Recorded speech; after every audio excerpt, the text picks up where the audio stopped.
Let's do a word problem together where we have to set up the inequalities first and then graph them. Okay, number 10. This is right off your homework, by the way. Mark is a student and he can work for at most 20 hours a week. He needs to earn at least $75 to cover his weekly expenses. His dog walking job pays $5 per hour, and his job as a car wash attendant pays $4 per hour. So he has two jobs. There's one, there's the other. Write a system of inequalities to model the situation and graph the inequalities. Well, we have learned that when you see totals of something, here's a total of hours a week that he can work that at most. Here's the total amount of money he has to make at least. So when there's totals, you're dealing with standard form. AX plus BY equals C is the pattern for an equation. These will be standard form inequalities. So the things in common are the hours he's working at this job and then the hours he's working at the other job. So instead of X being like time and Y being money, we have X is the hours of work at the dog walking job. Y is the hours of work at the car wash job.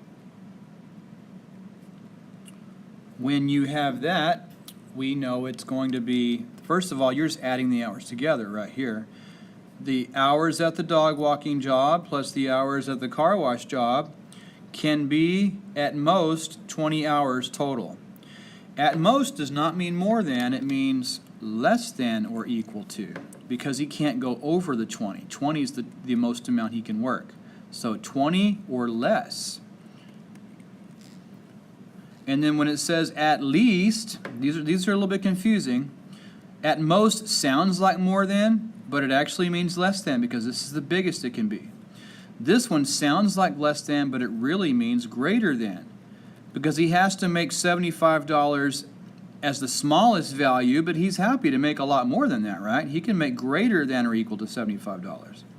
So how do we assign monetary value to his hours? Well, $5 per hour times his hours at the dog walking job plus $4 times the number of hours he works at the car wash job, and that has to be greater than or equal to 75.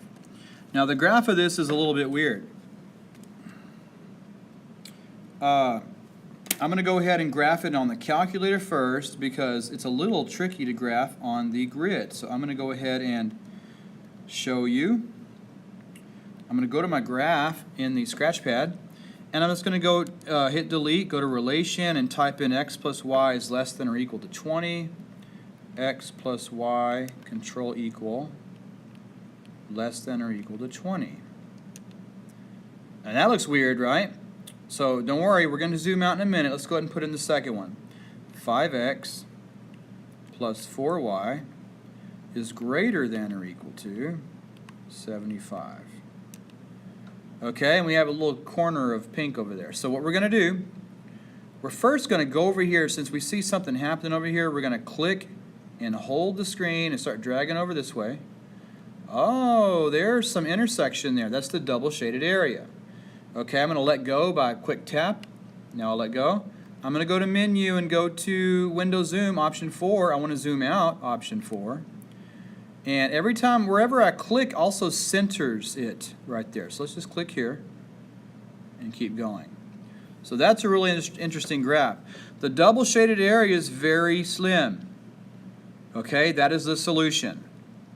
Okay, let's graph it real quick on the paper, and I'm going to go ahead and tell you, this isn't the best grid for this problem. Let's go ahead and make these, instead of going to 10, let's count by 2s and make this go to 20. Okay? Actually, yeah, let's just make it go to 20. Or what we could do, tell you what, let's rewrite our x and y axis here.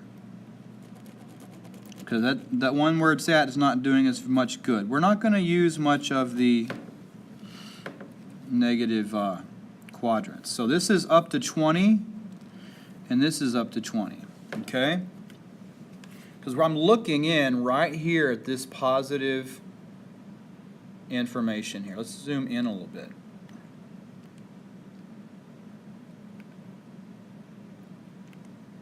I'm going to zoom in on that positive quadrant.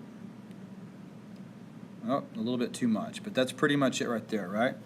So that tells us what we're doing. So what I'm going to do is, quick cover-up method, my y-intercept is 20, so I'm going to go right here.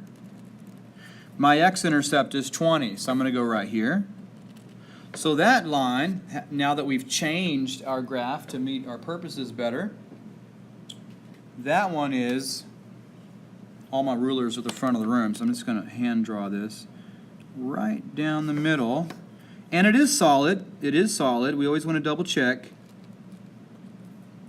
The shading is below that line. So I'm going to lightly shade below that line. Okay? The other one, I need to do a little bit of quick math stuff here. I'm going to cover that up and do 75 divided by 4. Okay, 75 divided by 4 gives me about 18 1/4. So that is my y-axis, right above 18, close to 19. And then 75 divided by 5